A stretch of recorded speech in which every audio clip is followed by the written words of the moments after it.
Baik, selamat siang para audiens. Selamat datang kembali pada sesi diskusi buku Festival Literasi Oborfest Online 2020. Pada kesempatan kali ini, saya Dianita Kusuma Pertiwi akan memandu jalannya diskusi buku terbitan Yayasan Pustaka Obor di tahun 2019 yang sempat menjadi bestseller.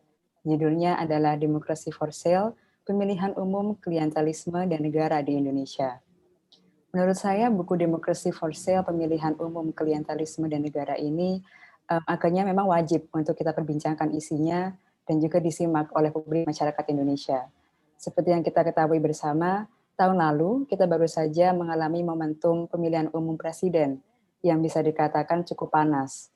Dan sekarang kita juga sedang menyambut pemilihan kepala daerah atau pilkada yang akan jatuh pada 9 Desember 2020 mendatang. Dan buku ini merupakan hasil penelitian komprehensif dan kajian kritis yang telah dilakukan oleh Edward Aspinall dan Ward Berenscott atas budaya politik kontemporer Indonesia, khususnya untuk fenomena pemilihan umum atau pemilu. Dan sebagai sebuah negara demokrasi ketiga terbesar di Indonesia, kita tentu tidak bisa menafikan peran pemilu ini dalam dunia perpolitikan Indonesia. Bahkan fenomena pemilu di Indonesia ini dapat memberikan pengaruh yang signifikan terhadap situasi sosial dan ekonomi masyarakatnya. Kemudian kalau misalnya kita berbicara tentang sejarah, tahun 1955 menjadi momentum diadakannya pemilu nasional untuk pertama kalinya, yang diikuti oleh 29 partai dan individu. Pemilu itu sampai saat ini kerap disebut-sebut sebagai pemilu terbaik sepanjang sejarah Republik Indonesia karena demokrasi dianggap benar-benar bekerja sebagaimana mestinya.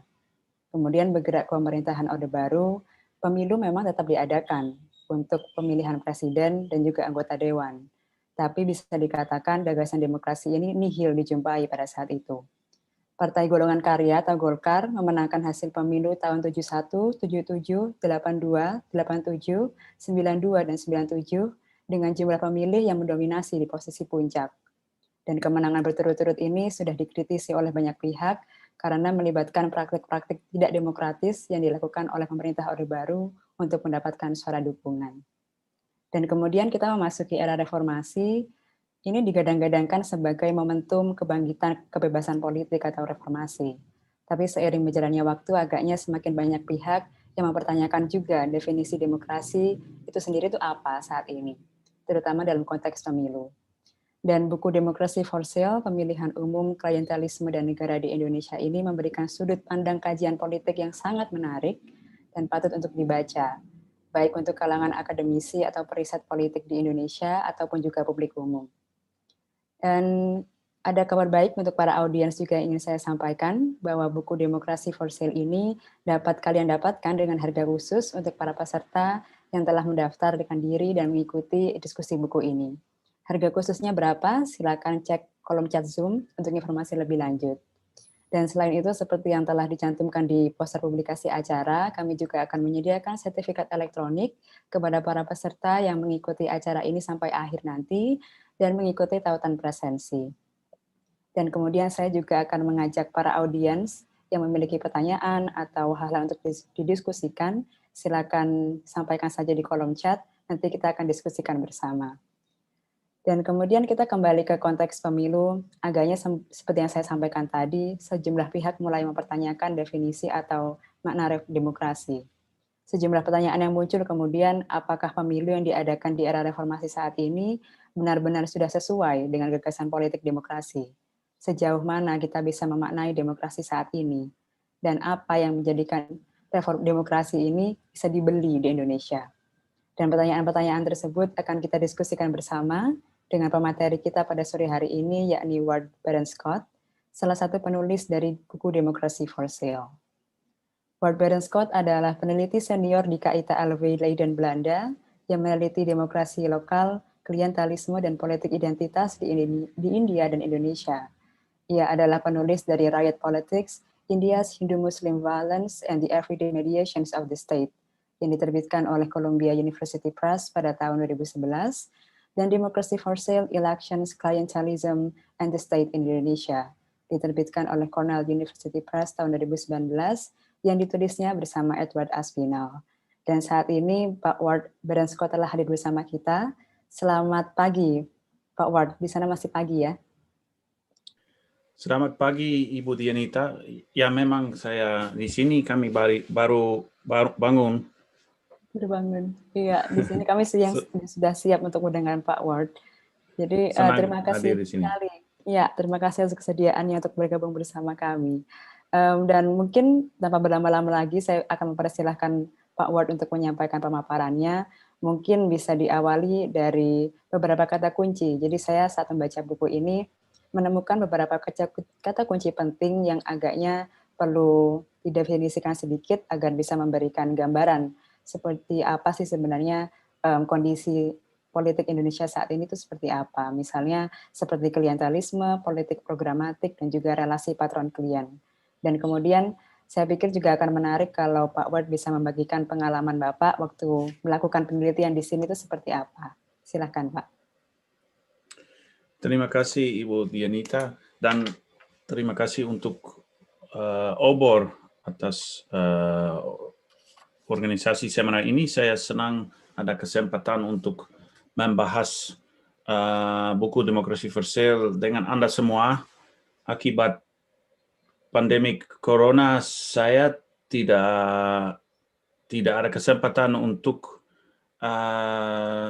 pergi ke Indonesia lagi, jadi saya senang dengan semua kesempatan yang ada untuk membahas dan untuk bertemu dengan Anda semua. Jadi juga akibat pandemik, mungkin juga bahasa Indonesia saya tetap kacau balau, jadi semakin lama pandemik, semakin pura-poranda bahasa Indonesia saya. Semoga saya akan cukup jelas untuk Anda semua.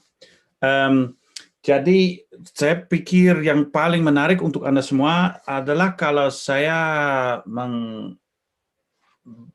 selama 15-20 menit isi bukunya dan mengapa saya bersama Edward Aspinall, mengapa kami menulis buku ini. Dan setelahnya saya juga senang kalau kita bisa bersama, kalau ada pertanyaan saya senang menjawabnya. Jadi buku Demokrasi for Sale adalah sebuah buku tentang kinerja demokrasi di Indonesia. Kami selama 1,5 tahun kira-kira, saya dan Edward Aspinall kami mengikuti kampanye untuk Pilpres, untuk Pilkada, dan juga Pileg. Kami ikut beberapa calon dan kami coba masukin dalam tim sukses calonnya untuk lihat dari dalam apa praktek politiknya, apa yang sedang terjadi di lapangan. Dan selain itu kami juga melaksanakan sebuah survei ahli untuk juga meneliti pola umum di seluruh Indonesia, dan justru apakah ada perbedaan di antara Sumatera dan Kalimantan dan Jawa dan Indonesia Timur. Jadi setelah kami mengumpulkan semua material ini, kami memang merasa ada seperti tiga tujuan pokok, tiga alasan umum untuk menulis buku ini, dan saya suka sampaikan tiga alasan apa. Yang pertama adalah dengan buku ini kami mau memperlihatkan dimensi informal di demokrasi Indonesia. Maksudnya kalau Anda membaca koran terkait peristiwa terkait pemilihan umum, biasanya Anda akan lihat yang dimensi formal. Maksudnya yang dimensi terkait parpol, konferensi pers, strategi, posisi kebijakan,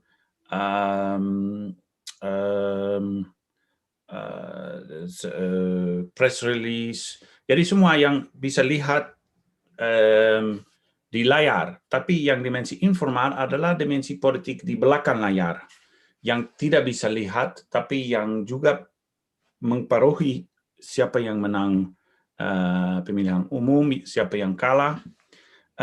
Dan juga sangat penting untuk mengerti siapa yang berkuasa di Indonesia dan siapa yang lemah, siapa yang tidak berkuasa. Dalam dimensi informal ini, satu fenomena justru sangat penting, itu adalah fenomena klientelisme, yaitu praktek tukar kepentingan. Maksudnya tukar kepentingan, tukar dukungan elektoral dengan untungan pribadi.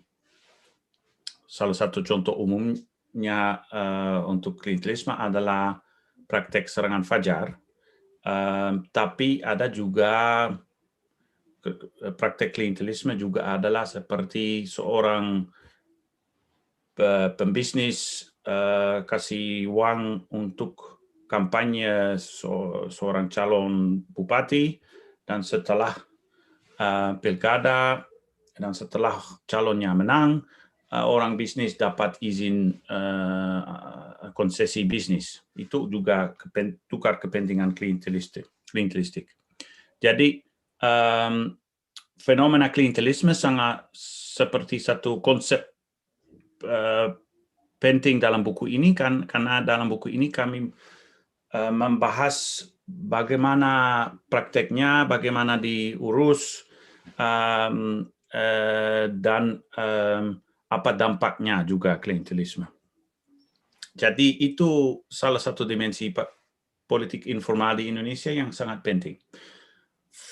Aspek informal kedua yang kami juga membahas dalam buku ini adalah jaringan politik. Jaringan seperti apa calon politik sedang, calon bupati, calon DPRD, calon presiden, jaringan apa mereka sedang melakukan untuk memenangkan pemilihan umum. Dan kami memperlihatkan dalam buku ini yang menarik adalah jaringan politik di Indonesia sangat cair. Maksudnya calon tidak terlalu tergantung jaringan partai politik, tapi juga mereka tergantung jaringan personal mereka atau organisasi ormas, organisasi sosial, organisasi agama. Tidak ada banyak jaringan sosial yang bisa jadi seperti kapital politik yang bisa dipakai untuk memenangkan pemilihan umum. Itu fenomena sangat menarik. Nanti saya akan yang kami juga membahas, dan itu salah satu alasan mengapa judul bukunya adalah Democracy for Sale, karena akibat dua faktor yang saya menyebut sebelumnya, jadi klientelisme dan jaringan cair, akibatnya ongkos politik di Indonesia sangat tinggi. Karena serangan fajar mahal, karena untuk membangunkan sebuah jaringan politik diri sendiri, maksudnya tanpa banyak dukungan dari partai politik, itu juga mahal. Yang fenomena tim sukses yang ada di Indonesia, maksudnya tim kampanye yang dibentukkan oleh calon, itu juga mahal. Dan akibat high cost politik, itu salah satu faktor yang memunculkan korupsi di Indonesia. Dan juga seperti kami menulis dalam buku ini, juga ongkos politik juga membuat demokrasi di Indonesia goyang ke arah elit ekonomis. Maksudnya karena ongkos politik tinggi, untuk jadi calon harus kaya atau harus ada dukungan dari beberapa orang yang kaya. Dan itu alasannya mengapa demokrasi di Indonesia kadang-kadang disebut demokrasi oligarkis. Maksudnya ada seperti keselingkuhan di antara elit politik dan elit ekonomis akibat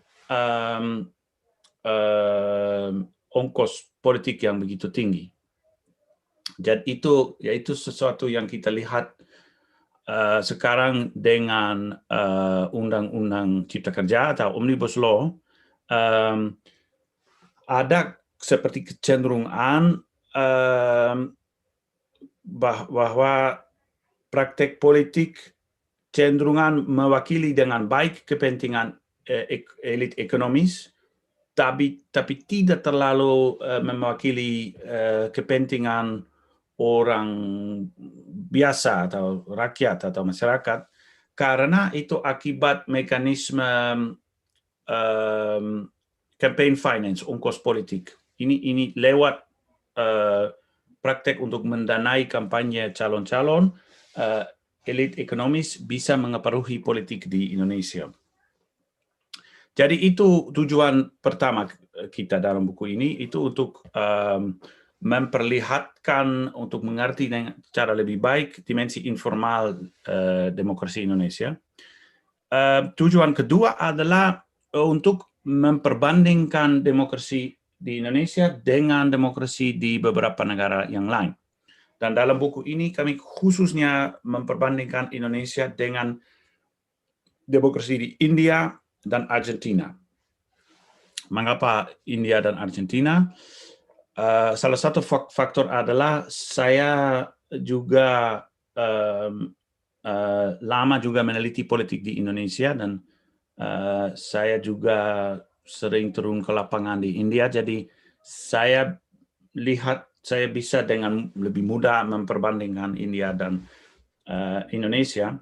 Tapi juga alasan lain adalah demokrasi di India dan di Argentina juga ada praktek klientelisme. Dimensi informal juga sangat penting. Ada jaringan informal, ada klientelisme, ada juga high cost politik.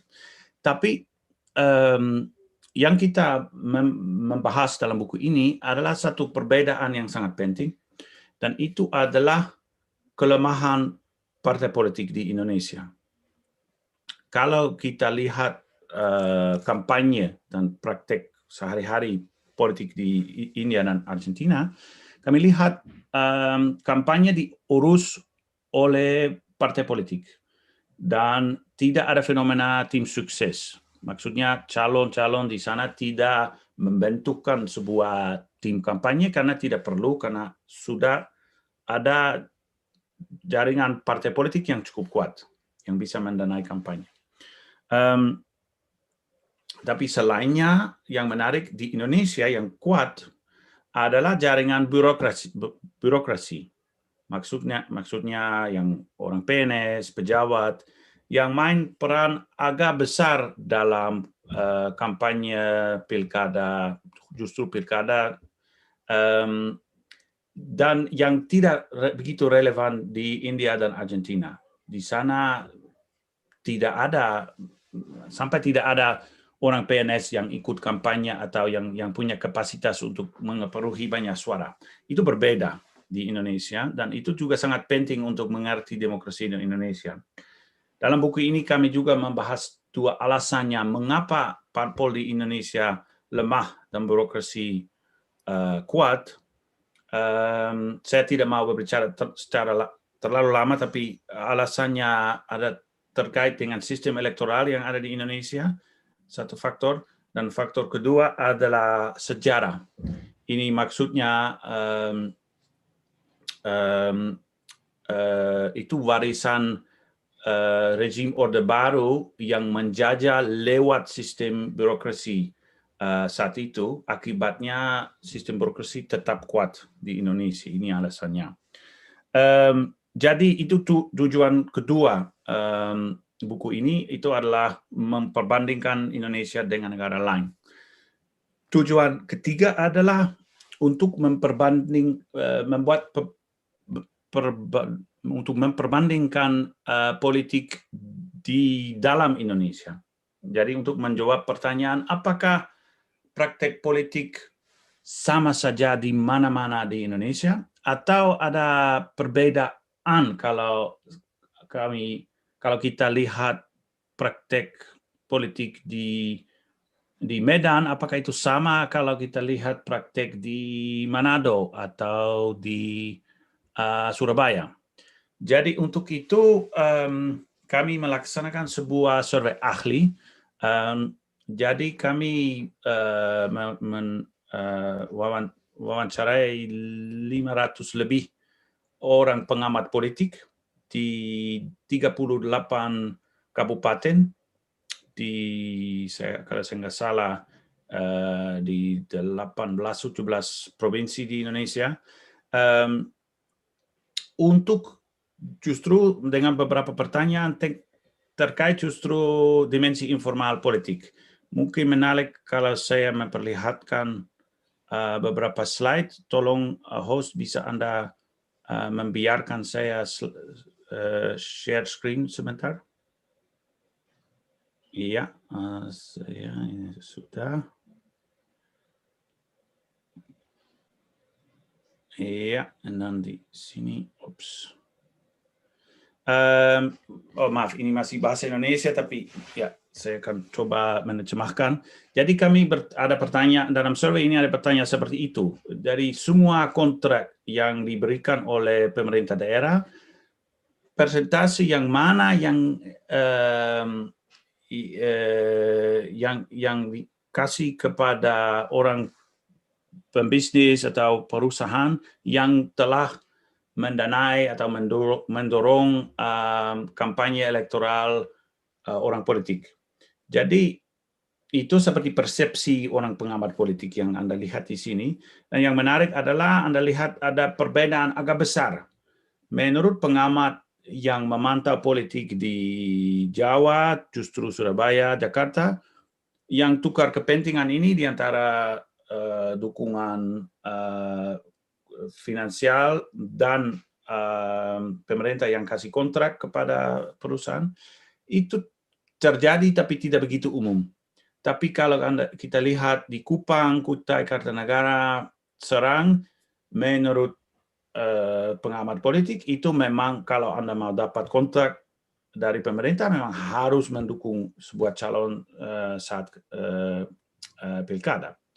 Dan juga hasil hampir sama kalau kita lihat pertanyaan terkait pejabat. Apakah pejabat dapat posisi karena mendukung sebuah calon selama pilkada? Dan kita lihat lagi menurut pengamat tidak begitu itu terjadi tapi tidak begitu sering di Jakarta dan Surabaya, dan di Kupang lagi, Jayapura, Gunung Mas, ya memang sebagian besar orang PNS dapat posisi karena sebelumnya mereka mendukung sebuah calon. Nah, setelahnya kami mengumpulkan semua jawaban dan untuk pertanyaan ini dan membuat sebuah skor untuk memperbandingkan praktek politik di 38 kabupaten di Indonesia ini. Dan itu kami membuat sebuah skor dari 0 sampai 10. Maksudnya 0 maksudnya tidak ada praktek klientelisme apapun. Dan 10 maksudnya klientelisme maksimal. Anda tidak akan dapat ini satu pen kalau Anda tidak mendukung, Anda telah mendukung calon yang menang. Jadi hasilnya begitu. Anda bisa lihat yang skor paling rendah adalah Surabaya, dan juga skor rendah adalah di Jakarta, Semarang, Bandung. Skor seperti dari 4 sampai 5. Maksudnya klientelisme ada, tapi tidak begitu intensif. Nah, skor yang lumayan adalah, dan di segelintir kota-kota di wilayah desa di Jawa juga skor rendah. Dan skor lumayan adalah di Sumatera, dan skor paling tinggi adalah di Kalimantan, di Sulawesi, dan Indonesia Timur, dengan skor paling tinggi di Kupang. Jadi yang menarik adalah kalau kita lihat peta ini, memang ada variasi agak besar, karena di skala 0 sampai 10, ada skor dari 4 sampai 8. Dan ini maksud ini menurut pengamat yang kita mewawancarai, politik di Kupang memang sangat berbeda dibanding dengan politik di justru Surabaya. Dan dalam buku ini kami menggunakan hasil ini juga skor politik provinsi. Jadi kami menggunakan hasil ini untuk juga pikir tentang kondisi yang mana yang kondusif untuk politik klientelisme dan kondisi yang mana yang bisa menghentikan atau menjadi hambatan untuk praktek klientelisme ini. Dan saya memperlihatkan dengan slide ini salah satu faktor itu diversifikasi ekonomi. Semakin beragam ekonomi, semakin rendah skor klientelisme. Atau maksud dibaliknya, kalau ekonomi sangat bergantung satu sektor seperti sumber daya alam atau anggaran-anggaran pemerintah, praktek klientelisme cenderung lebih intensif. Oke, dan jadi ini 3 aim pokoknya kita dalam buku ini. Seperti kesimpulan, masih ada pertanyaan apa harapan kami dengan buku ini. Selain saya harap banyak orang akan membaca buku, tapi juga ada harapan lain terkait.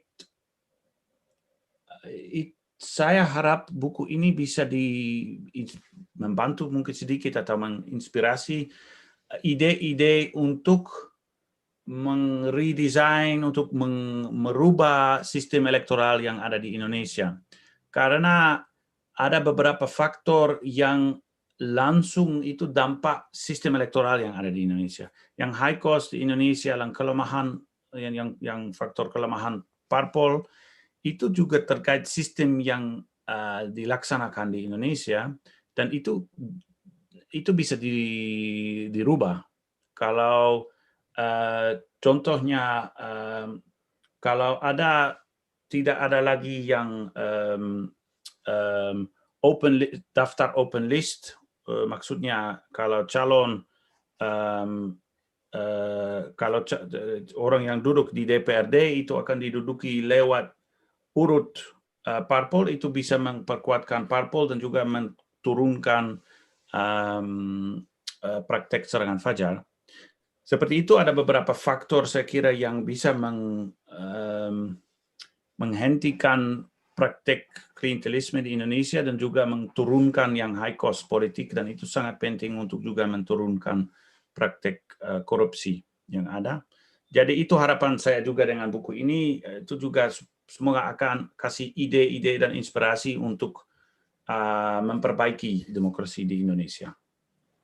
Terima kasih. Baik, terima kasih Pak Ward. Karena ini belum ada pertanyaan dari audiens, dan sekali lagi saya juga mengundang para audiens yang ingin bertanya, silakan tinggal mengetik pertanyaannya di kolom chat. Tapi saya ada pertanyaan terkait, mungkin kita di pemberitaan sering mendengar konflik sosial yang terjadi karena pemilu. Jadi misalnya entah itu karena perbedaan suara atau dukungannya berbeda, tapi kemudian apakah Pak Ward melihat ada relasi sebenarnya dari praktik klientelisme dengan konflik yang terjadi di masyarakat karena momentum pemilu?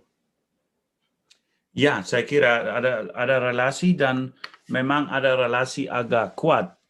Saya ada rekan sebuah ilmuwan politik, Sana Jafri, yang juga meneliti seperti konflik-konflik yang terjadi, dan yang menarik adalah kita lihat biasanya kekerasan terkait pemilihan umum cenderung lebih intensif di wilayah di mana juga politik klientelisme lebih tinggi, lebih intensif. Dan menurut saya itu karena kalau banyak orang tergantung hasil pilkada, maksudnya kalau sumber kehidupan mereka sangat tergantung siapa yang menang dan siapa yang kalah, ya itu bisa memunculkan emosi yang tinggi. Contohnya kalau seperti saya memperlihatkan, kalau orang PNS akan merasa, oh saya bisa dapat posisi yang baik kalau calon si A menang, Tapi kalau calon si B menang, saya akan dinonjobkan, saya tidak akan dipromosikan. Ini memunculkan emosi tinggi. Tapi juga, dan seperti kalau ada orang pebisnis yang merasa, oh kalau calon si A menang, saya tidak akan dapat kontrak, tidak akan dapat posisi kesempatan bisnis, karena saya sudah mendukung calon si B. Semua itu ya memang memunculkan emosi tinggi. Dan saya kira itu memang salah satu alasan mengapa politik bisa memang menjadi panas kadang-kadang. Baik, tapi mungkin tahun lalu ada juga fenomena pilkada yang seorang calonnya ini menyumbangkan karpet ini untuk masjid, dan kemudian para masyarakat ini kemudian menolak dan mengembalikannya. Nah, apakah fenomena ini menurut Pak Ward sebuah bukti bahwa masyarakat sebenarnya pada beberapa titik sudah menyadari klientelisme ini tidak baik, ataukah mungkin seperti apa? Ya, saya kira saya lihat video ini sangat lucu dan memang menarik, dan seperti orang yang kabur dari masjid, itu bagus. Nah, ya, dan memang pertanyaan itu terkait apakah masyarakat di Indonesia sudah tidak mau lagi dan sudah tidak suka dengan praktek politik. Saya kira kalau saya menjawab secara umum, saya kira itu banyak orang kontradiktif, apa maksudnya, punya seperti pikiran yang berbeda. Maksudnya tidak suka yang rasa seperti, oh suara saya dibeli, orang yang akan membeli saya. Saya lebih suka kalau saya pilih secara mandiri siapa yang saya mendukung. Jadi yang praktek yang kasar seperti yang kita lihat di video untuk dikasih karpet dan setelahnya orangnya harap akan dapat semua suara dari masjid ini, itu orang tidak suka. Tapi secara halus banyak orang merasa seperti, oh kalau ada calon yang kasih sedikit uang, yang kasih hadiah kepada komunitas, itu seperti indikasi ini orang baik atau orang yang memang peduli sama masyarakat. Jadi walaupun saya kira itu seperti masyarakat tidak terlalu suka dengan praktik klientelisme yang kasar, tapi yang halus masih sangat diharapkan. Baik. Oke, dan ternyata sudah ada beberapa pertanyaan yang sudah masuk di kolom chat. Mungkin kita bisa mulai membahasnya ya. Jadi yang pertama dari Muhammad Rasid, apakah perkembangan politik informal di Indonesia diawali oleh ketidakmampuan kultur Indonesia dalam menyikapi pemilihan langsung? Kira-kira seperti itu. Ya, apakah itu terkait faktor kultur dan ketidakmampuan? Menurut saya faktor dan politik, faktor kultur tidak terlalu penting. Dan mengapa? Praktek informal dan praktek klientelisme kita lihat memang di banyak wilayah di dunia. Tidak hanya di Asia, itu juga sangat umum di Afrika, Amerika Latin, Italia juga salah satu negara, Rusia. Jadi itu menurut saya faktor kultur bisa mengaruhi cara atau bagaimana melaksanakan praktek klientelisme. Seperti bagaimana orang politik kasih uang, apa yang dianggap seperti kasar, apa yang dianggap seperti halus. Tapi mengapa praktek klientelisme atau dimensi informal yang lain, mengapa itu intensif atau umum, itu lebih terkait sifat ekonomi yang ada di sebuah negara dan sifat institusi. Terkait institusi, kita lihat di mana-mana di negara di mana praktik klientelisme umum, itu biasanya juga negara di mana institusi birokrasi agak lemah. Maksudnya mudah dipengaruhi dari dukungan politik atau dipengaruhi oleh kepentingan-kepentingan yang lain. Akibat itu orang merasa, oh kalau saya cari untungan dari pemerintah, saya harus membangunkan sebuah hubungan baik dengan yang berkuasa. Dan dari situ mulai sudah tukar kepentingan itu.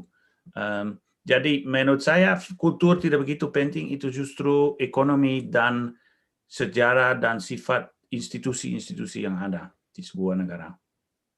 Baik, nah jika tadi kultur tidak terlalu mempengaruhi, kebetulan ini ada beberapa pertanyaan terkait dengan partai politik yang ke arah agama begitu, terutama Islam.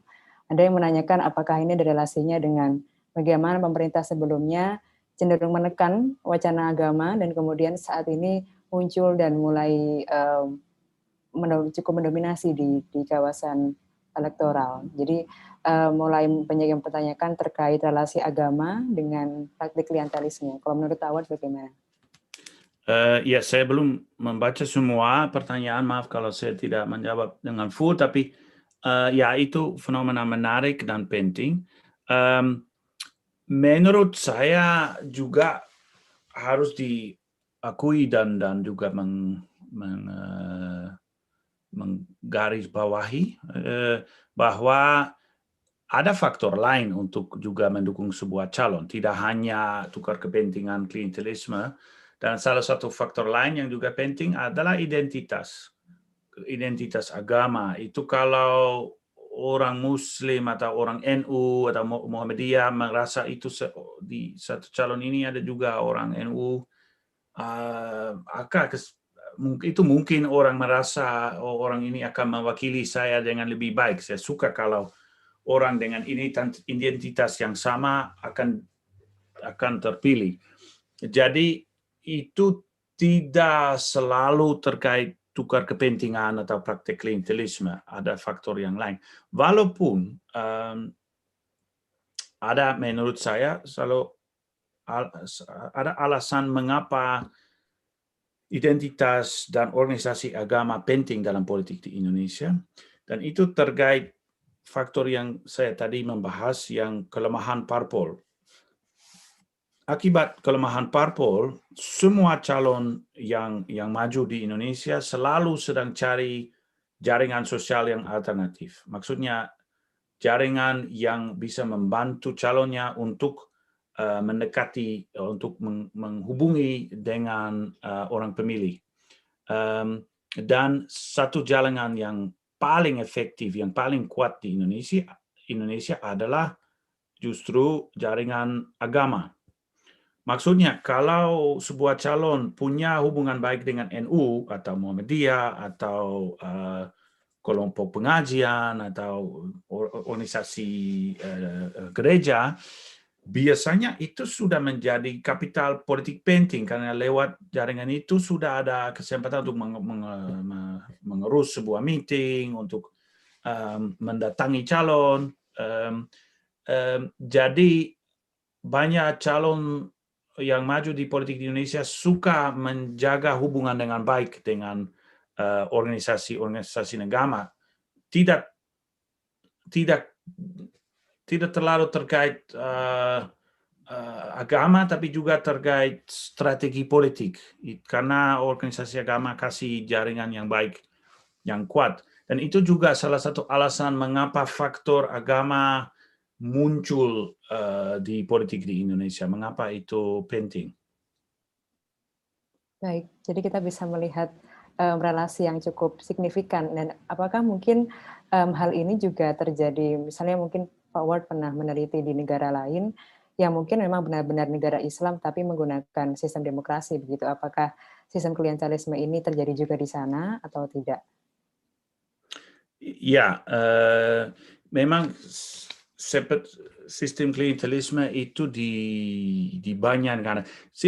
sampai menurut saya praktek tukar kepentingan klientelisme itu mungkin lebih normal dari artinya lebih umum kalau orang memilih salah satu calon karena suka tawaran pribadi ini dibanding dengan orang pemilih yang memilih seorang karena suka tawaran visi dan misi dan tawaran kebijakan. Jadi di banyak negara ada praktek, ada tukar kepentingan, praktek klientelisme, dan itu di negara dengan agama Muslim, Islam, tapi itu jadi seperti saya sampaikan, saya sejak lama meneliti politik di India, negara Hindu, dan di sana juga praktek sangat umum.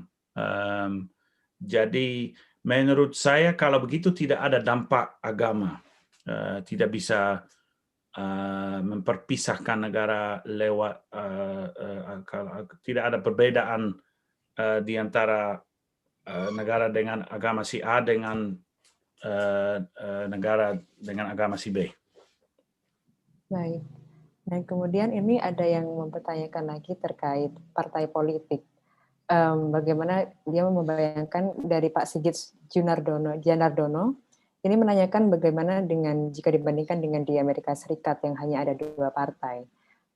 Apakah memang kondisi yang sekarang kita punya banyak partai yang ikut dalam pemilu ini lebih baik jika dibandingkan dengan di Amerika Serikat? Menurut pandangan Pak Ward bagaimana? Kalau dari sisi klientelisme ya kan,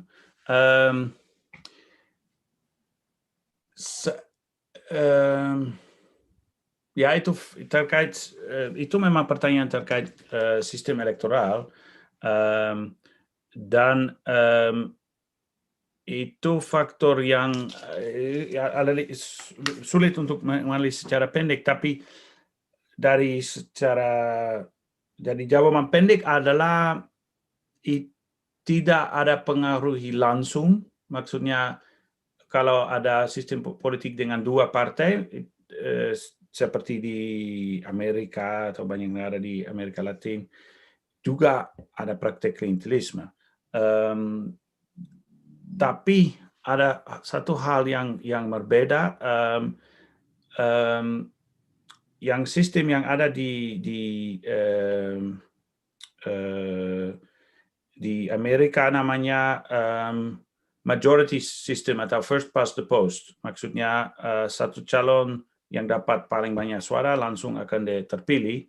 Dan di Indonesia adalah sistem elektoral yang namanya open list party system, PR system, proportional representation. Maksudnya parpol akan dapat jumlah kursi sesuai dengan proporsi suara yang mereka dapat. Jadi itu 2 sistem yang berbeda, dan menurut saya ada yang bisa terjadi di Indonesia adalah akibat open list system, banyak calon akan merasa, oh saya bisa menang kalau saya keluarkan uang. Jadi maksudnya calon di posisi urut 10 bisa merasa, oh kalau saya kasih banyak uang, saya punya hubungan baik dengan masyarakat di sana, saya bisa dapat cukup banyak suara. Jadi begitu semua calon akan merasa, oh ada kesempatan untuk memenangkan pileg. Dan akibatnya banyak uang yang dikeluarkan, dan itu memang satu hal yang memunculkan banyak korupsi. Jadi menurut saya kalau kita lihat sistem elektoral di Indonesia, satu, ada terlalu banyak calon kalau pileg, ada seperti 200.000 calon setiap pemilihan umum untuk legislatif. Dan faktor kedua adalah kita harus mengakui dampak yang jelek open list system yang ada di Indonesia.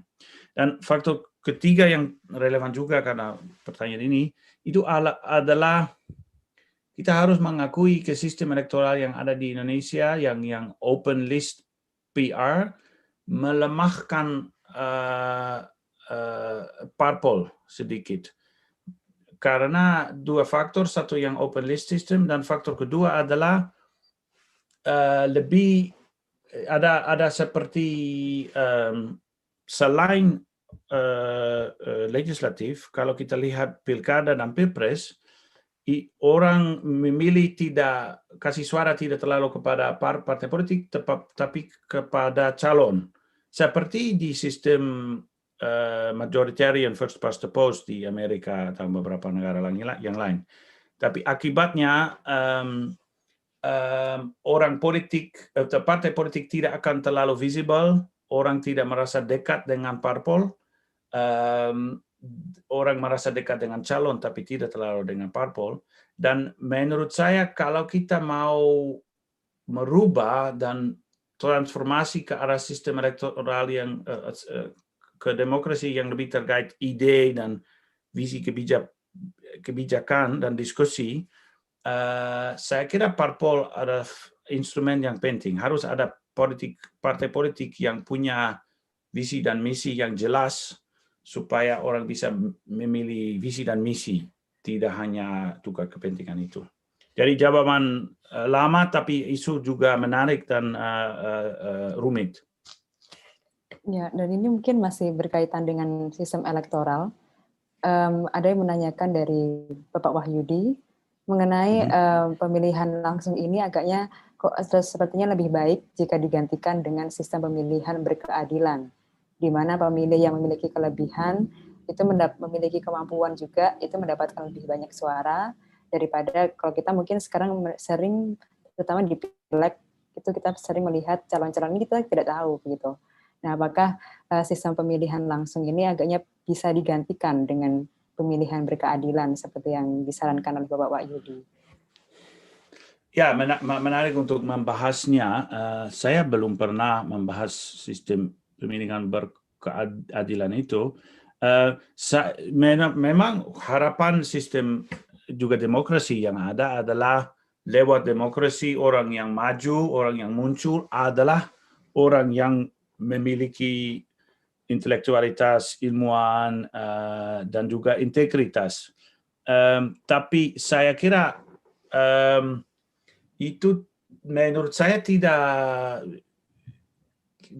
kita tidak bisa memiliki secara langsung seorang yang punya intelektualitas karena satu ada faktor, ada risiko kalau ada indikasi seperti orang sangat pintar atau punya diploma atau itu biasanya maksudnya orang juga orang baik atau integritas tinggi atau juga yang peduli kepada orang yang tidak mampu. Maksudnya ada beberapa faktor yang lain yang juga sulit untuk mengukur. Untuk akibatnya memang sulit untuk secara objektif mengidentifikasikan siapa yang orang yang baik untuk menjaga negara ini. Jadi ini salah satu alasan mengapa demokrasi bagus supaya semua warga bisa memilih siapa punya yang kapasitas cukup tinggi untuk menjadi tokoh. Dan faktor itu terkait faktor kedua, ada risiko sistem yang Bapak menyebut di sini itu menjadi alasan untuk menjadi otoriter, untuk menghentikan pemilihan umum karena saya sudah tahu saya yang paling intelektual, yang paling baik, tidak perlu warga Indonesia memilih lagi karena sudah jelas saya yang baik, maksudnya, contohnya. Jadi risiko dengan sistem yang Bapak menyebut itu bisa menjadi seperti excuse, seperti alasan untuk menghentikan demokrasi. Baik, jadi bisa dibilang ini cukup rumit juga sebenarnya Pak ya, karena tidak semudah itu juga untuk mengganti sistem yang ada sekarang sebenarnya. Nah, ada beberapa hal yang lumayan mudah, saya kira. Justru terkait dengan high cost politik. Ada beberapa hal yang ada sekarang di Indonesia yang memang bikin ongkos tinggi dan akibatnya korupsi dan akibatnya juga orang biasa tidak maju. Salah satu hal yang saya kira bisa diganti dengan lumayan mudah adalah sistem saksi.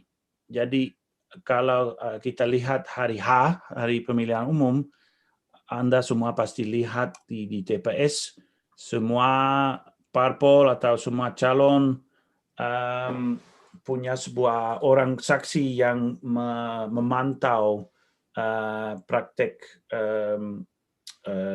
untuk memberi suara di sana. Itu sangat mahal karena semua saksi dapat uang makan, rokok itu, dan itu perlu orang di mana-mana di Indonesia. Jadi kalau KPU di Indonesia bisa melaksanakan sebuah sistem untuk kasih suara yang tidak perlu lagi memantau oleh begitu banyak orang, itu bisa mengaruhi suara, turuni ongkos politik. Dan faktor kedua yang juga sangat penting menurut saya adalah Bawaslu harus lebih kuat, harus ada mandat yang lebih baik. Sekarang sulit untuk Bawaslu untuk menghentikan praktek serangan fajar. Ada beberapa alasan mengapa. Salah satu contohnya sulit untuk membuktikan memang orang sedang kasih uang untuk membeli suara. Tapi kalau di negara lain tidak perlu bukti begitu kuat, dan juga KPU di contohnya India punya mandat yang lebih baik. Di sana ada yang namanya flying squad, jadi ada orang Bawaslu di dalam mobil yang keliling di mana-mana, dan kalau mereka lihat sebuah mobil dengan banyak uang di dalamnya untuk membagi, orang bisa langsung ditangkap. Dan seperti itu, prakteknya akan turun karena orang takut. Di Indonesia orang tidak terlalu takut kalau sedang melaksanakan serangan fajar, dan akibatnya itu umum dan ongkos menjadi lebih tinggi. Jadi ini faktor yang lumayan mudah saya kira untuk memperkuatkan Bawaslu. Baik, ini masih banyak pertanyaan yang kita miliki sekarang, tapi saya ingin mengingatkan sebenarnya kepada para audiens. Silakan, ini tadi sudah diinformasikan oleh dari panitia, kalian bisa mendapatkan buku ini, Democracy for Sale, dengan harga khusus 30% untuk hari ini. Jika kalian berminat, silakan menghubungi admin Yayasan Obor. Dan kemudian kita akan lanjutkan diskusi kita yang masih akan semakin seru ini. Jadi tadi karena Pak Ward menyambung tentang serangan fajar atau politik uang, ini tadi ada yang menyampaikan tentang sebenarnya seberapa efektif sih dari politik uang ini jika di Indonesia atau mungkin di beberapa daerah, apakah tingkat efisiensinya itu berbeda gitu. Ya, maaf, bisa ulangi pertanyaan supaya saya mengerti dengan baik. Iya, tadi Bapak Ikang, pertanyaannya ada yang bertanya, menurut Pak Ward bagaimana tidak efisiennya praktik politik Indonesia, praktik politik uang di Indonesia dan klientelisme? Ya, itu menarik juga, dan dari juga efisien dari sisi ada beberapa artinya di sini, tapi satu arti efisiensi adalah dari perspektif calon. Apakah kalau calon mengeluarkan uang, apakah dia dapat suara? Dan yang menarik adalah kami sering lihat tidak dari sisi itu tidak terlalu efisien. Banyak amplop calon-calon yang kasih banyak amplop kepada keluarga, itu tidak pasti orangnya akan dapat suaranya. Salah satu alasan adalah orang dapat amplop dari beberapa calon, tapi juga orang di Indonesia tidak merasa terlalu wajib untuk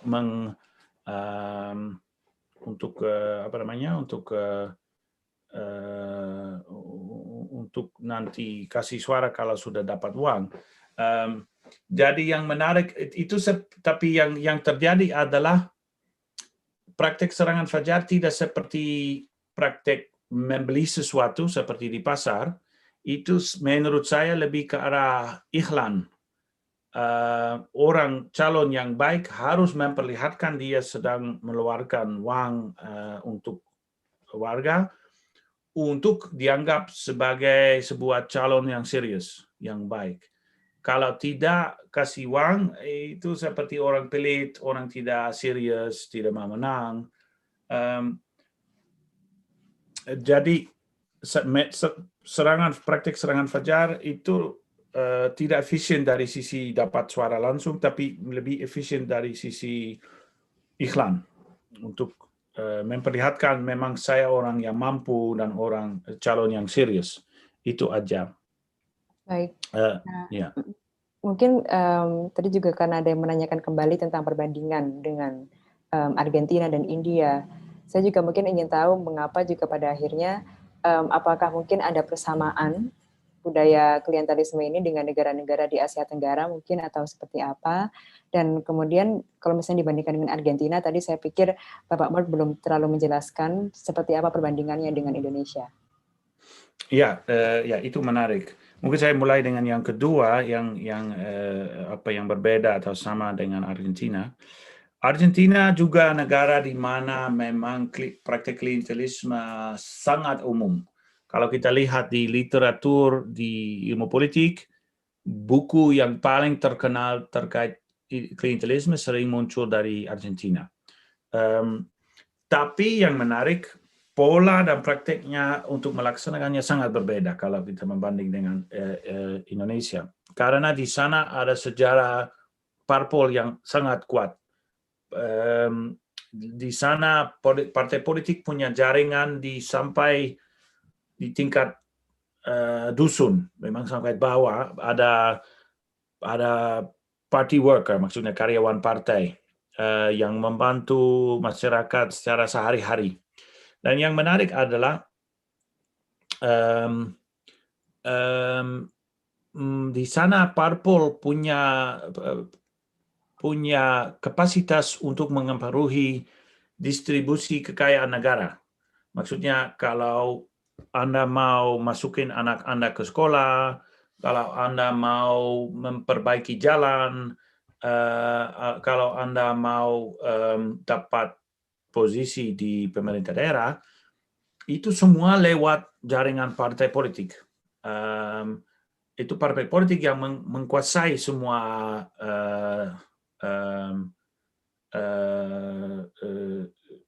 kekayaan negara. Tapi di Indonesia, parpol tidak efektif, tidak terlalu aktif di tingkat desa atau tingkat bawah, tidak hanya karena malas atau tidak mau, tapi juga karena mereka tidak mengkontrol kekayaan negara. Untuk parpol lebih sulit untuk mengaruhi siapa bisa dapat posisi atau anggaran akan kemana, atau apakah jalan di sini atau di sana akan diperbaiki. Karena di Indonesia sistem birokrasi masih sangat mandiri. Parpol tidak terlalu bisa ada kemampuan untuk mengaruhi kinerja birokrasi di tingkat bawah. Mungkin itu akan berubah karena itu memang untuk dari sisi strategi politik penting untuk partai politik untuk mengaruhi kinerja birokrasi, dan sedang mencoba. Tapi sekarang, dan justru kalau kita membandingkan dengan Argentina, kapasitas parpol untuk mengaruhi kinerja pemerintah lokal tidak begitu tinggi. Dan ini akibatnya jaringan parpol di tingkat bawah tidak terlalu aktif di Indonesia. Dan maaf saya lupa yang tadi pertanyaan pertama. Ya, pertanyaan yang pertama mungkin apakah mungkin ada kesamaan atau perbedaan terkait fenomena politik ini di Indonesia dengan negara-negara yang lebih dekat dengan Indonesia, misalnya di kawasan Asia Tenggara. Begitu. Mhm. Nah ya, saya kira yang praktek yang kita sedang membahas, yang praktek klientelisme itu memang kita bisa lihat di Malaysia, seperti saya bilang di India, ya di Thailand, di banyak negara, walaupun terkait sejarah ada perbedaan. Di Malaysia partai politik sedikit lebih kuat, contohnya. Dan yang menarik adalah menurut saya yang praktik politik di Indonesia lebih dekat politik di Filipina. Karena di sana juga parpol lumayan lemah dan calon-calon di sana juga membentukkan tim kampanye mereka sendiri biasanya. Dan akibatnya di sana juga ongkos politik sangat tinggi dan serangan fajar sangat umum. Jadi Filipina dan Indonesia dua negara yang mirip. Baik, mungkin pada kesempatan sekarang ini saya akan mengundang salah satu audiens untuk bisa mempertanyakan langsung pertanyaannya kepada Bapak Ward. Jika boleh saya meminta Bapak Wahyudi untuk bisa menanyakan pertanyaannya. Apakah Pak Wahyudi bisa mengaktifkan mikrofon dan videonya?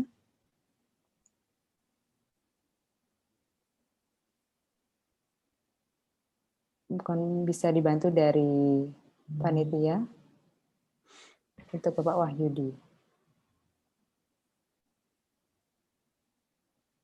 Oke, mungkin jika Bapak Wahyudi tidak hadir, kita bisa geser ke Bapak Danang Nur Hidayatullah. Mungkin bisa.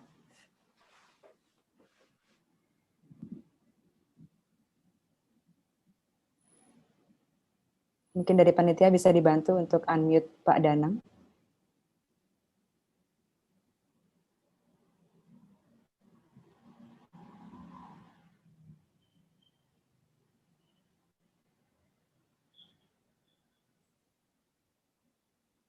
Saya bisa lihat Pak Danang. Ya. Ya, selamat sore dan pagi. Halo, selamat sore dan pagi. Ya, yang ingin saya tanyakan mengenai tadi sempat disinggung bagaimana sejarah panjang parpol di Indonesia gitu kan. Ada kelemahan di situ kan. Nah, apakah dari sisi itu kita salah memahami gitu arti definisi makna demokrasi di Indonesia? Karena kita tahu bahwa sejarah panjang seperti kita belajar tentang sejarah kerajaan Majapahit, Sriwijaya dan sebagainya memiliki karakteristik yang berbeda. Karena kita tahu bahwa sampai sekarang kita banyak memilih atau sistem demokrasi dari Barat ala Barat, dan terbukti bahwa sampai sekarang kejadian-kejadian atau fenomena tentang klientelisme atau patronase dan sebagainya itu masih ada di Indonesia, masih berkembang gitu. Apakah kita salah memahami demokrasi yang ada di Indonesia atau seperti apa? Mungkin itu yang bisa saya tanyakan. Terima kasih. Terima kasih. Ya, terima kasih Mas Danang, dan pertanyaan yang baik tapi yang sulit, yang rumit juga untuk menjawab dengan baik, karena juga karena itu terkait dengan apa yang maksud Bapak dengan salah memahami. Kalau saya kira demokrasi bisa ada bisa beberapa form, bisa beragam, dan saya kira praktek kalau tidak ada seperti satu demokrasi yang murni, yang baik, yang ada di dunia barat dan harus begitu, dan yang di negara lain tidak murni. Saya kira ada seperti banyak cara, dan saya kira itu juga Indonesia sedang membantukan sebuah form dan bisa meraihkan sebuah demokrasi yang sesuai dengan sejarah dan kultur yang ada di Indonesia. Dan mungkin juga sampai masa Majapahit, Tapi juga ini juga bukan alasan untuk menjadi romantis seperti semua yang dari di era Majapahit yang baik yang kita harus menjaga, karena yang lebih baik, yang penting adalah kita perlu diskusi terbuka dan real terkait sistem demokrasi yang ada, yang apa yang kita mau. Apakah kita senang dengan sistem elektoral yang ada sekarang? Dan itu tidak hanya karena harus ke satu contoh yang murni di negara lain, tapi lebih menurut orang Indonesia. Dan yang menarik adalah terkait hal ini, kalau saya wawancara dengan calon dari tokoh politik, yang menarik adalah mereka, walaupun mereka yang menang, orang yang kuat, mereka sering tidak senang dengan sistem politik yang ada di Indonesia. Justru mereka bilang kami menjadi seperti penjudi.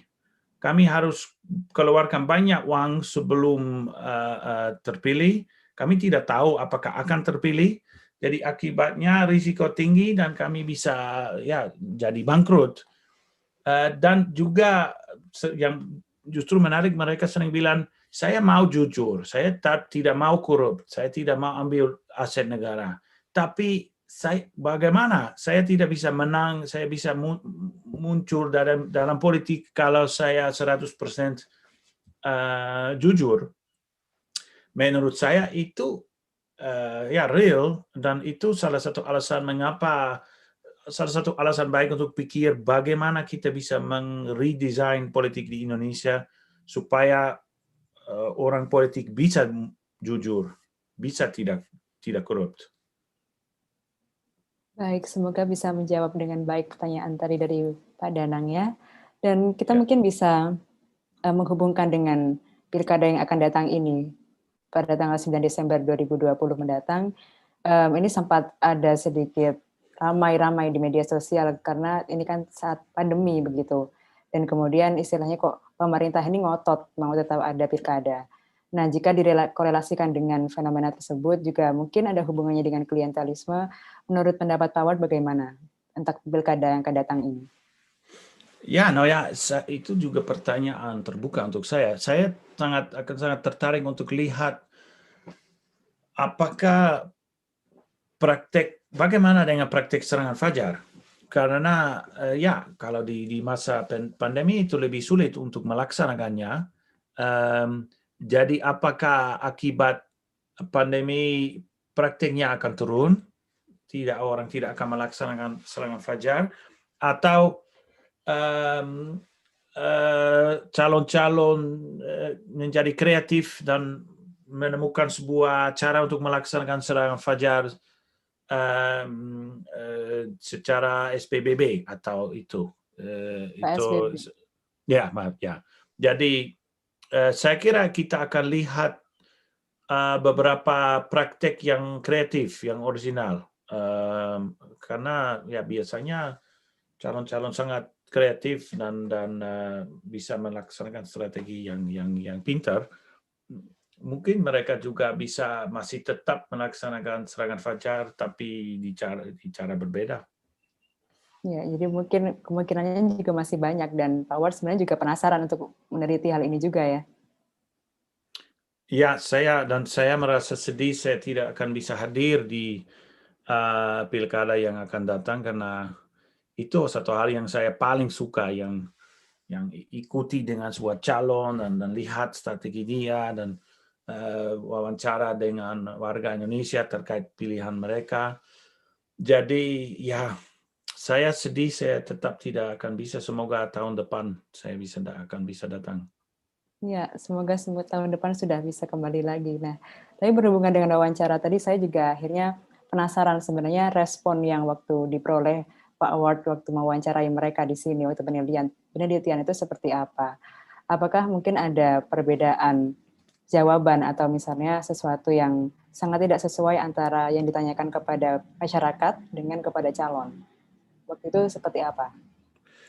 Maksudnya saat saya wawancarai atau sedang meneliti, apakah ada pertanyaan atau cara meneliti berbeda kalau calon dan warga Indonesia.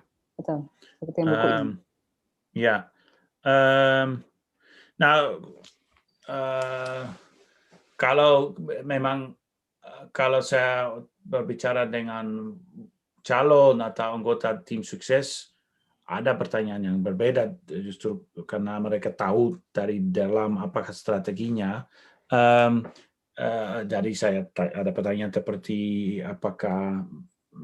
apa strategi untuk mengapa Anda mau usaha kerjaan, mengapa tidak, bla bla bla, di mana itu. Tapi kalau menurut saya juga wawancara dengan warga juga sangat membantu saya untuk mengerti mengapa praktek serangan fajar begitu penting dan umum, dan apa yang diinginkan oleh warga, apa harapan mereka dengan calon. Dan menurut saya itu juga kasih harapan karena seperti yang kita tadi membahas, itu orang biasanya warga yang saya wawancara tidak terlalu mau uang atau envelope, yang itu tidak terpenting. Yang penting adalah kalau juga ada calon yang berhasil sampaikan sebuah visi dan yang bisa dipercayai, yang real, orang itu lebih baik untuk masyarakat, lebih suka. Dan saya kira itu bisa juga efektif untuk dapat suara. Yang terjadi sering calon-calon tidak berhasil untuk sampaikan sebuah visi dan misi yang memang real, yang bisa dipercayai. Itu yang sulit. Baik. Ya. Nah ini teman-teman audiens juga mulai menanyakan tentang demokrasi. Nah, ada yang bahkan sampai menanyakan terkait dengan konsep demokrasi yang sampai dikritik oleh Aristoteles, yang mengatakan bahwa demokrasi sesungguhnya juga bukan sistem politik yang terbaik juga. Nah, kemudian juga mungkin kita semua di sini bertanya-tanya, memangnya demokrasi yang sebenarnya itu seperti apa dan apakah memang memungkinkan untuk bisa kita dapatkan di Indonesia? Ini gimana menurut Pak Wak? Ya, dan itu saya kira itu Churchill yang bilang,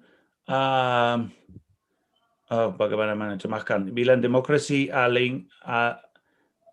adalah sistem yang kurang buruk. Maksudnya dibanding itu sistem buruk, tapi dibanding dengan sistem yang lain yang kurang buruk. Jadi ya, karena ada banyak faktor yang tidak ideal. Kalau kita lihat sistem demokrasi yang ada di sekarang, tapi faktor juga yang muncul kalau kita membandingkan dengan alternatif seperti rezim otoriter. Ya, menurut saya itu ilustrasi juga dan kutipan dari Aristoteles adalah sistem demokrasi tidak siap saat kita melaksanakan pertama kali pemilihan umum. Jadi itu seperti di 98 Orde Baru jatuh, zaman reformasi mulai, setelahnya demokrasi siap, kita sudah ada pemilihan umum yang terbuka. Lebih ke arah demokrasi butuh itu kerja, butuh juga kepedulian setiap tahun untuk memperkuatkan, memperbaiki. Saya kira sistem demokrasi bisa seperti Aristoteles bilang, bisa sangat buruk, bisa ada dampak yang jelek seperti yang kita lihat sekarang dengan ongkos politik yang begitu tinggi yang memunculkan korupsi. Tapi juga demokrasi bisa juga berjalan dengan baik kalau ongkos yang turun. Jadi itu saya ulangi, tapi itu salah satu alasan mengapa saya kira beberapa perubahan perlu perubahan sistem elektoral di Indonesia. Perlu ada sebuah penitia yang mengumpulkan beberapa usulan untuk mengapa mengurangi ongkos politik di Indonesia. Baik, dan tadi sebenarnya kalau waktu saya baca di buku ini, sebenarnya praktik klientelisme ini lebih sering terjadi di pemilihan umum yang di daerah daripada untuk misalnya di presiden. Dan kemudian ini berhubungan juga dengan pertanyaan dari beberapa orang yang sudah masuk terkait ini. Menurut Pak Ward, kira-kira berapa persen dari orang-orang yang ikut pilkada ini yang memang tujuannya membangun daerahnya dan kemudian dibandingkan dengan istilahnya cari uang saja, begitu. Kalau menurut Pak Ward bagaimana? Apakah sempat menemukan hal itu atau menghitungnya saat penelitian? Ya, ya bagus pertanyaan, walaupun sulit untuk kasih persentase yang persis. Tapi kalau saya kira pertanyaan Anda maksud dengan ikut kampanye itu adalah menjadi anggota tim sukses, menjadi aktif dalam kampanye. Dan saya lihat memang sering seperti orang yang Anda menyebut, banyak orang yang ikut dalam tim sukses itu karena ada kepentingan atau mereka ada harapan untuk dapat untungan setelahnya. Yang menarik contohnya kalau saya kira yang tokoh tim sukses atau yang ketua tim sukses yang saya wawancarai, sering mereka kontraktor, sering orangnya yang aktif membangunkan jalan atau gedung.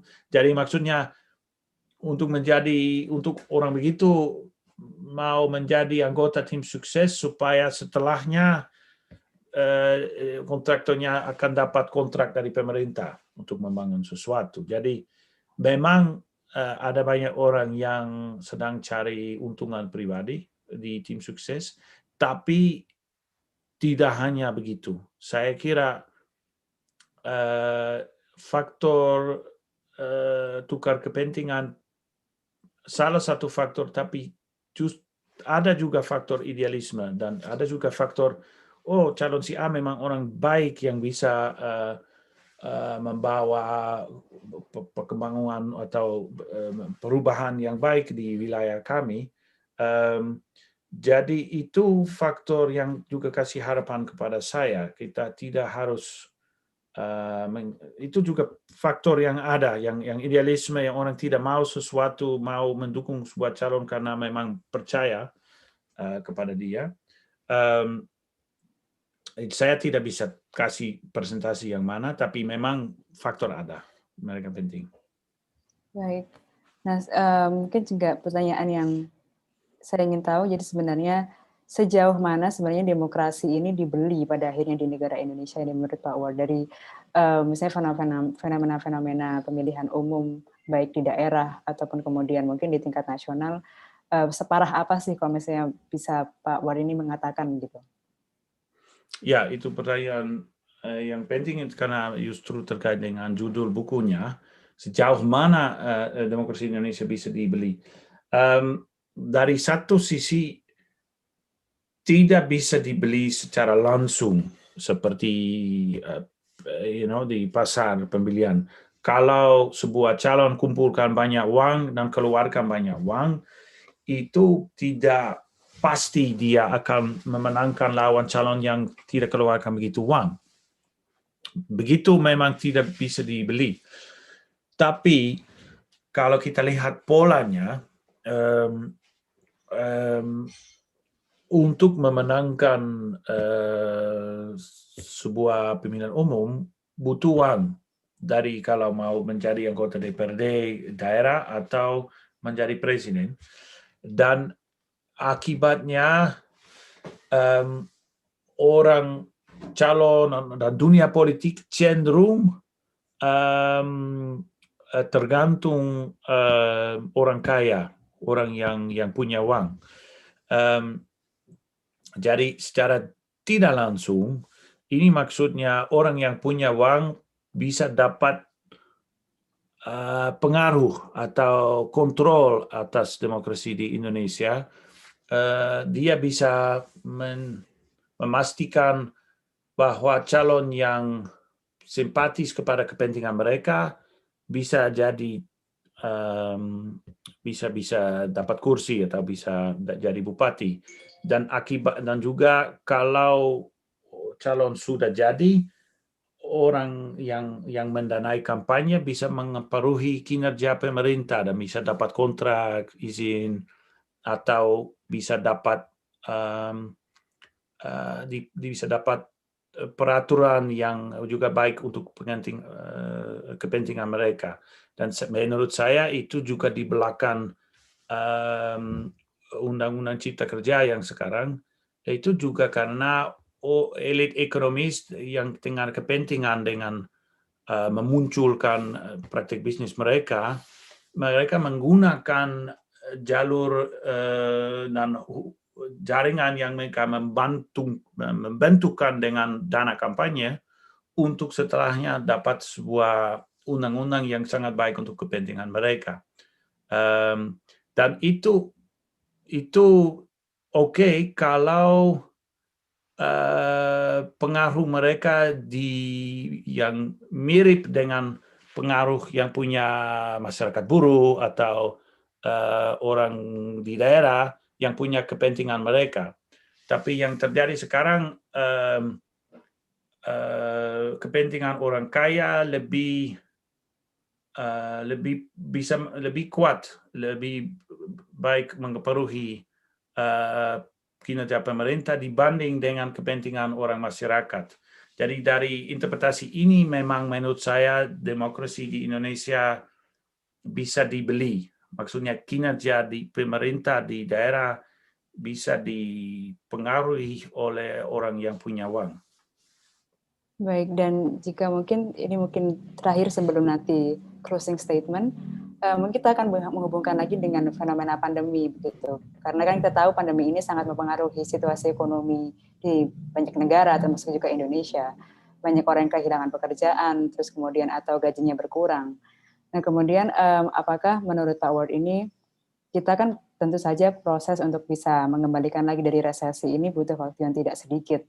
Dan apakah kemudian pada pelaksanaan pemilu-pemilu berikutnya, apakah ketimpangan ekonomi yang kiranya semakin besar ini juga akan memperparah klientelisme atau mungkin Pak Ward ada pembayangan lain yang relasinya dengan Indonesia pasca pandemi? Ya, pertanyaan besar. Saya juga di mana-mana itu memang pertanyaan bagaimana dunia akan berubah setelah pandemi dan bagaimana dunia akan muncul lagi dari krisis yang agak besar yang dihadapi oleh kita semua. Di ekonomi di Belanda yang sekarang ini juga sangat dalam situasi yang parah karena banyak semua restoran, kafe tutup dan di Indonesia juga.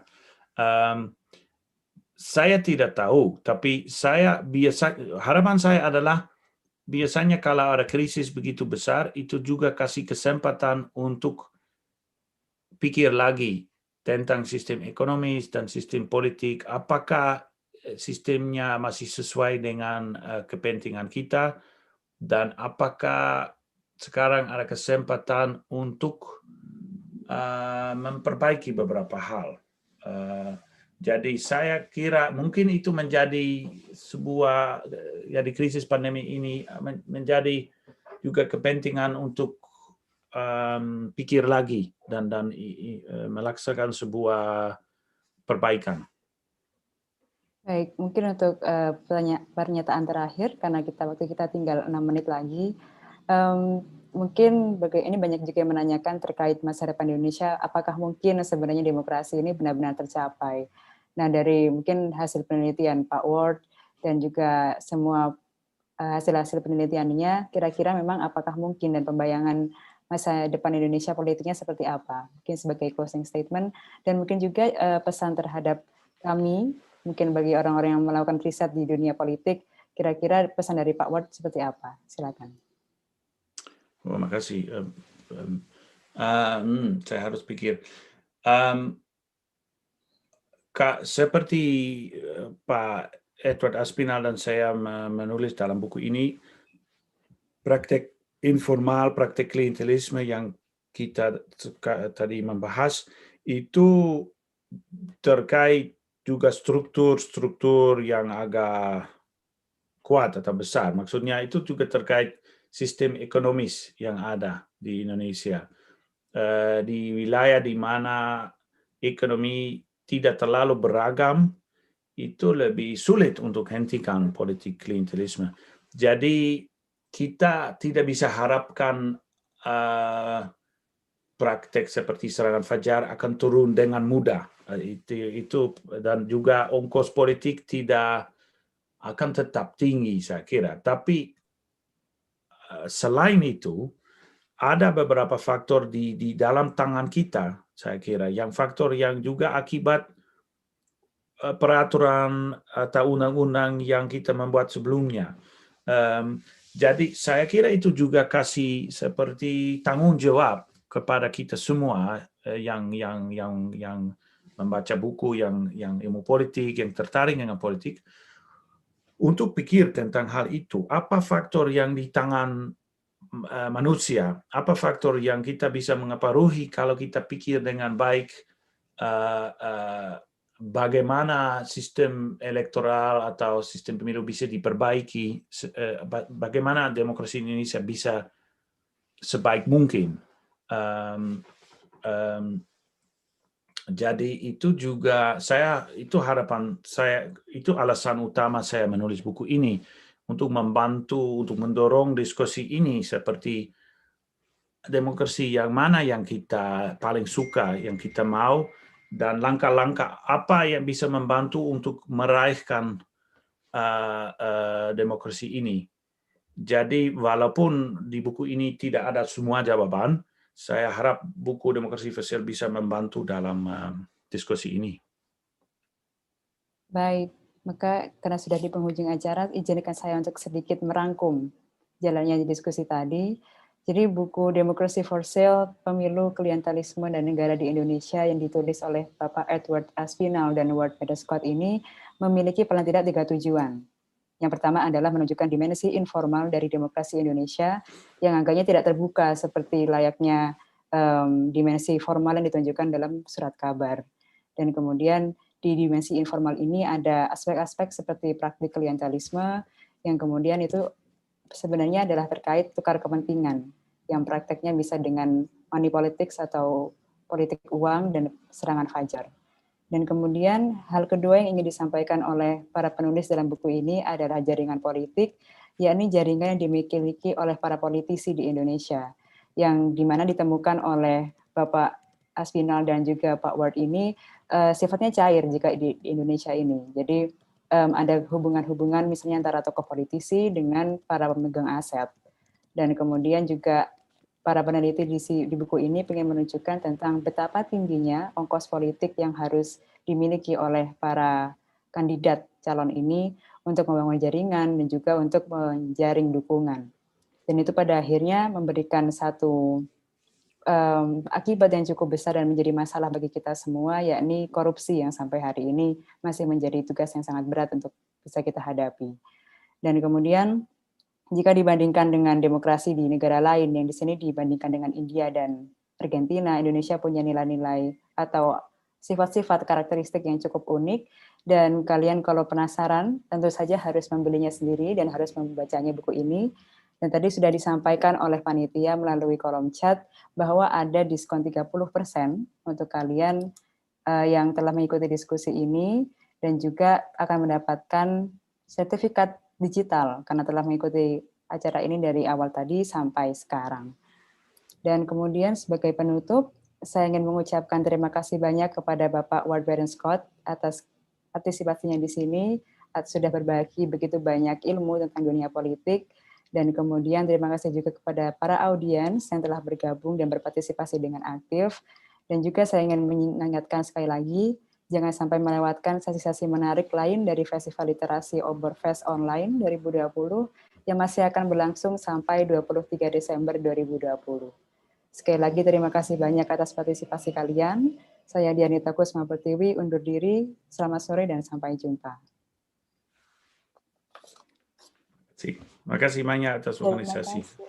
Dan terima kasih banyak atas begitu banyak pertanyaan yang baik dan yang menarik. Dan saya mohon maaf kalau ada pertanyaan yang saya tidak menjawab dengan full atau dengan baik. Saya sangat suka diskusi ini. Terima kasih Pak Ward.